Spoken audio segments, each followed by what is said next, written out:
सुप्रभात, good morning friends.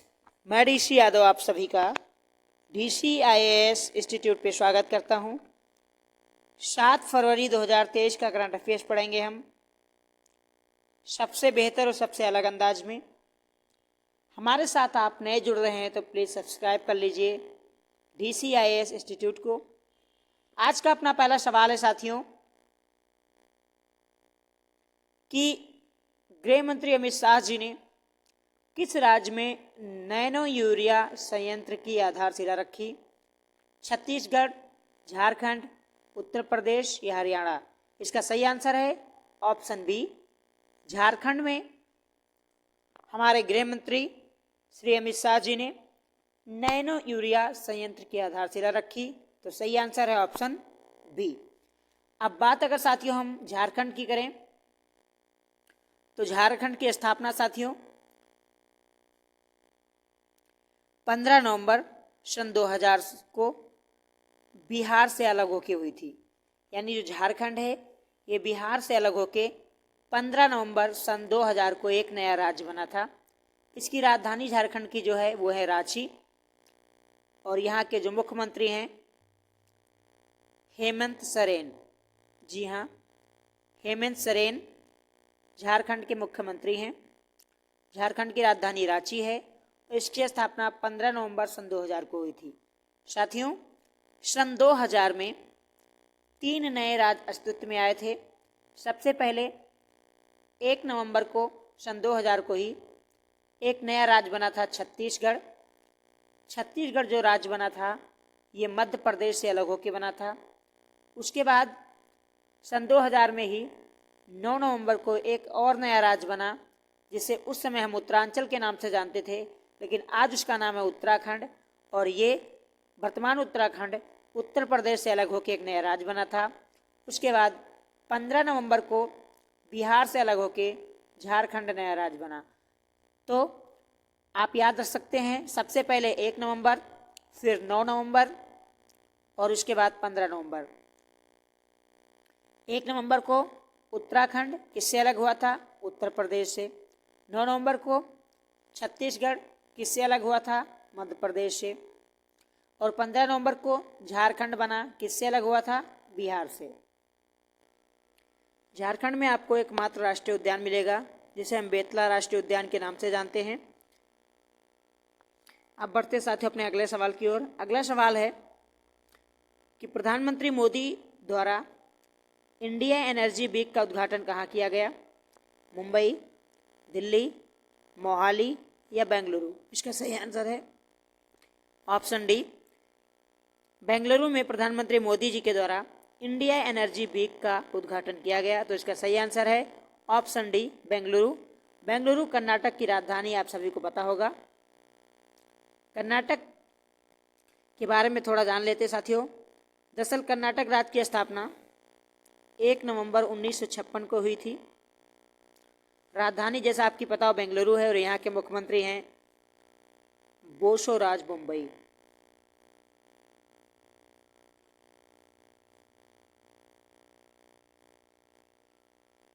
Karnataka में कई आपको महत्वपूर्ण राष्ट्रीय उद्यान मिल जाएंगे, जैसे अंशी राष्ट्रीय उद्यान, केंद्रमुख राष्ट्रीय उद्यान, बनेरघट्टा राष्ट्रीय उद्यान, राजीव गांधी राष्ट्रीय उद्यान, नागरहोल राष्ट्रीय उद्यान और बांदीपुर राष्ट्रीय उद्यान।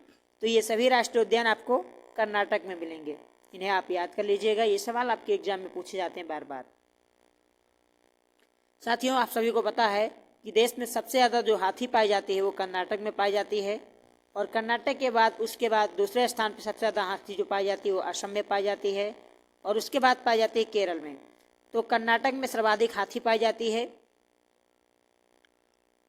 और कर्नाटक में 2 हाथी रिजर्व आपको मिलेगा, एक तो मैसूर हाथी रिजर्व मिलेगा और एक ददेली हाथी रिजर्व मिलेगा। तो कहने का तात्पर्य 2 हाथी रिजर्व अगर आपसे पूछा जाए ददेली हाथी रिजर्व का किस राज्य में स्थित है, तो इसका सही आंसर है कर्नाटक। मैसूर हाथी रिजर्व किस राज्य में स्थित है? कर्नाटक। मैसूर आप लोग जानते होंगे पहले कर्नाटक का ही नाम हुआ करता था, और आंग्ल मैसूर युद्ध भी हुआ है। 1 नहीं 3 आंग्ल मैसूर युद्ध हुआ है टीपू सुल्तान हैदर अली अंग्रेजों के बीच में, आप सभी को पता होगा। तो इसलिए मैसूर के बारे में सब लोग जानते हैं कि कर्नाटक के हिस्से में आता है। और हाथी के बारे में साथियों अगर मैं बात करूं तो भारत सरकार के द्वारा 1992 में एलिफेंट प्रोजेक्ट शुरू किया गया। जिस तरीके से आप सभी को पता है कि 1973 में प्रोजेक्ट टाइगर स्टार्ट किया गया था। बाघों को बचाने के लिए प्रोजेक्ट टाइगर भारत सरकार के द्वारा 1973 में 1973 में स्टार्ट किया गया था। ऐसे हाथी के संरक्षण के लिए 1992 में प्रोजेक्ट एलिफेंट की शुरुआत की गई। जिस तरह आप जानते हो कि बाघ दिवस मनाया जाता है 29 जुलाई को, हम सभी जानते हैं कि 29 जुलाई को बाघ दिवस या टाइगर डे मनाया जाता है। इसी तरीके से 12 अगस्त को हाथी दिवस भी मनाया जाता है। तो ये सवाल अगर आपसे पूछा जाए कि हाथी दिवस कब मनाया जाता है, तो इसका सही आंसर है 12 अगस्त को। और प्रोजेक्ट एलिफेंट की शुरुआत कब हुई थी? 1992 में। जिस तरीके से बाघ हमारा राष्ट्रीय पशु है, उसी तरह से जो हाथी हमारा वो राष्ट्रीय विरासत पशु यानी धरोहर पशु है।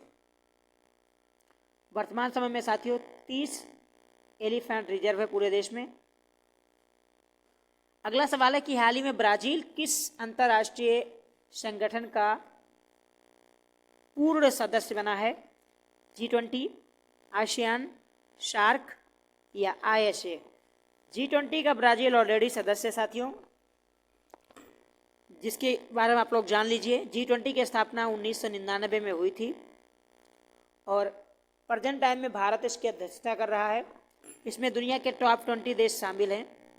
2008 की जब आर्थिक मंदी आई थी, उसके बाद इसके सम्मेलनों की शुरुआत हुई और तब से लेके प्रतिवर्ष G20 का सम्मेलन हो रहा है।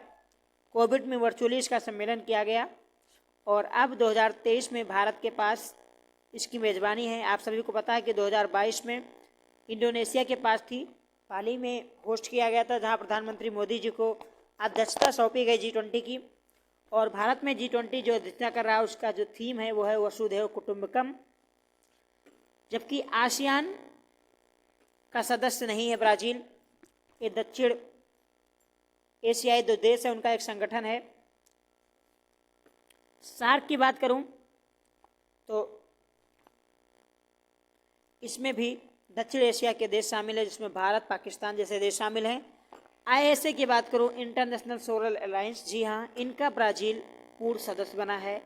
अभी हमने कुछ दिन पहले आपको बताया था कि अफ्रीका देश जो है, अफ्रीकन महाद्वीप जो है, वहाँ का एक देश था इक्वेटर गिनी, वो भी हस्ताक्षर किया है ISA के लिए यानी इंटरनेशनल सोलर अलायंस की सदस्यता के लिए। हमने आपको ISA के बारे में बताया था कि इसकी स्थापना 2015 में फ्रांस और भारत ने मिलकर की थी।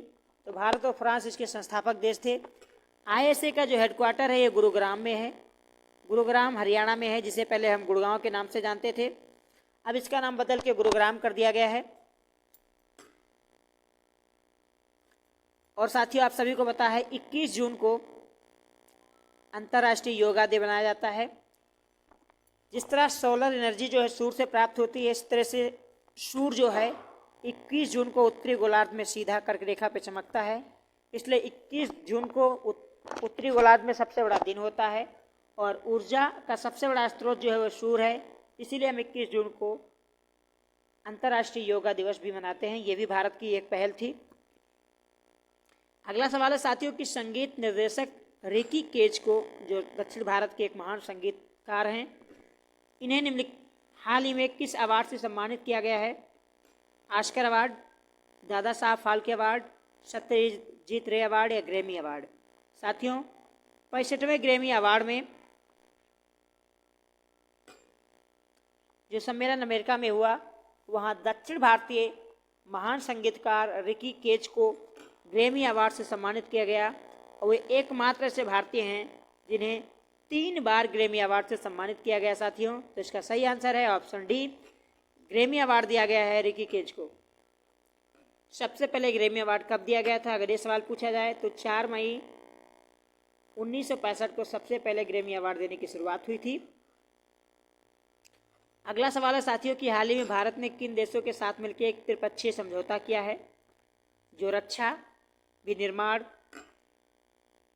ऊर्जा और अर्थव्यवस्था से संबंधित होगा? भारत ने अभी हाल ही में ऑस्ट्रेलिया ब्रिटेन के साथ समझौता किया है, या फ्रांस ब्रिटेन के साथ, या फ्रांस संयुक्त अरब अमीरात के साथ, या जापान दक्षिण कोरिया? इसका सही आंसर है ऑप्शन सी, भारत ने हाल ही में फ्रांस, संयुक्त अरब अमीरात और भारत यानी इंडिया, फ्रांस एंड यूएई ने मिलके एक त्रिपक्षीय समझौता किया है।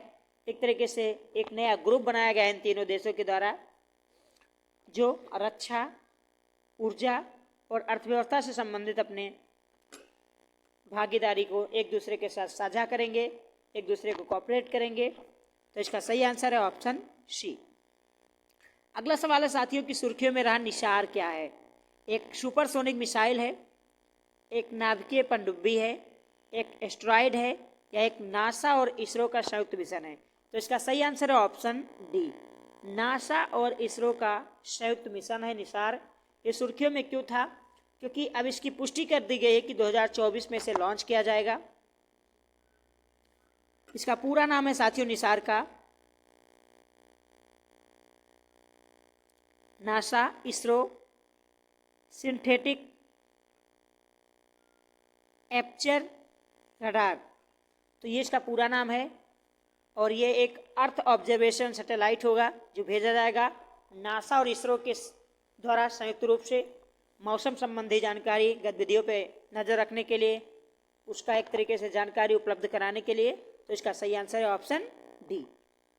इसरो के बारे में आप लोग जानते होंगे साथियों, इसरो जिसकी स्थापना 15 अगस्त 1969 को विक्रम साराभाई साहब ने की थी। इसरो का जो पहला सैटेलाइट था वो था आर्यभट्ट, जिसे हमने यूएसएसआर के मदद से 19 अप्रैल 1975 को छोड़ा था। दूसरा जो भारत का उपग्रह था उसका नाम था भास्कर। और भारत ने जो अंतरिक्ष के क्षेत्र में उपलब्धि हासिल की है उसमें अगर मैं बात करूं तो सबसे पहली बात आती है चंद्रयान फर्स्ट की, जिसे 2008 में लॉन्च किया गया था। उसके बाद दूसरा जो भारत को सफलता मिली वो थी मंगलयान। और उसके बाद अगर मैं बात करूं तो एक साथ आप सभी को पता है कि 104 सैटेलाइट भारत ने, इसरो ने अंतरिक्ष में प्रक्षेपित किया था। चंद्रयान 2 और जिस तरह अमेरिका के पास अपना जीपीएस है, रसिया के पास अपना है, चाइना के पास अपना, यूरोपियन यूनियन के पास, सबके पास अपना ग्लोबल पोजीशन सिस्टम है, इस तरीके से भारत ने भी अपना जीपीएस बना लिया है, बस उसका नाम अलग है। कमेंट करके साथी बताइए कि उसका क्या नाम है। अगला सवाल है साथियों की हाल ही में संत रविदास जी की जयंती मनाई गई कब? 4 फरवरी को, 5 फरवरी को, 6 फरवरी को, 7। इसका सही आंसर है ऑप्शन बी, 5 फरवरी को महान संत रविदास जी की जयंती मनाई गई, जिनका जन्म वाराणसी में हुआ था।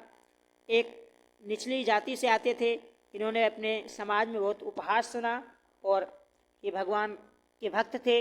इनको बहुत नीचा दिखाने की कोशिश की गई, लेकिन अल्टीमेटली इन्होंने एक बहुत बड़े संत की उपाधि प्राप्त की और माघ पूर्णिमा को इनकी जयंती मनाई जाती है दोस्तों। और हाल ही में माघ पूर्णिमा को इनकी जयंती मनाई गई और इस बार जो माघ पूर्णिमा बनी पड़ा है वो पड़ा है 5 फरवरी को। अगला सवाल है कि बाड़ी जयराम का निधन हो गया, इनका संबंध किस क्षेत्र से था? ये महिला हैं। संगीत से, पत्रकारिता से, साहित्य से या खेल से? इसका सही आंसर है ऑप्शन ए, महान। एक तरीके से ये गीतकार थी, पेशेवर गीतकार थी, गीत गाती थी और 2023 में इन्हें पद्म भूषण से भी सम्मानित किया गया था। पद्म भूषण के बारे में आप लोग जानते होंगे, 1954 में इसकी स्थापना की गई थी भारत सरकार के द्वारा। तो हाल ही में उनको पद्म भूषण से सम्मानित किया गया था, उनका निधन हो गया। इनका संबंध गीतकार यानी गीतकार थी, तो ये आप कह सकते हो कि संगीत से था और ये दक्षिण भारत से बिलोंग करती थी, तमिलनाडु से।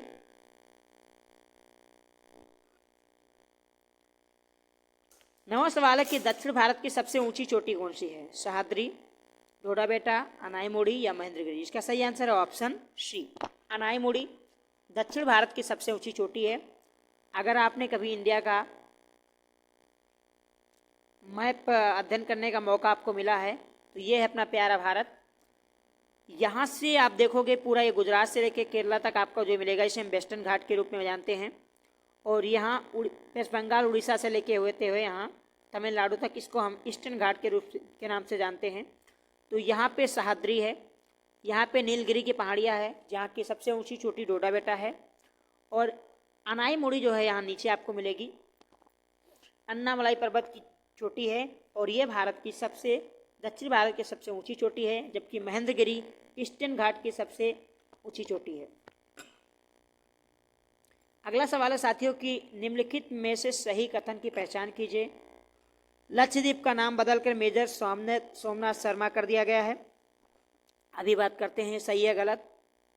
दूसरा कथन है कि मेजर सोमनाथ शर्मा भारत के प्रथम थल सेना अध्यक्ष थे। तीसरा कथन है मेजर सोमनाथ शर्मा पहले परमवीर चक्र विजेता थे। यह उपयुक्त सभी। तो साथियों सबसे पहले मैं बता दूं कि लक्षद्वीप का नाम नहीं बदला गया है, जबकि अंडमान निकोबार द्वीप समूह के जो छोटे छोटे द्वीप थे उनका नाम बदल के अब परमवीर चक्र विजेताओं के नाम पे रख दिया गया है। और सॉरी, मेजर सोमनाथ शर्मा भारत के पहले थल सेना अध्यक्ष नहीं थे।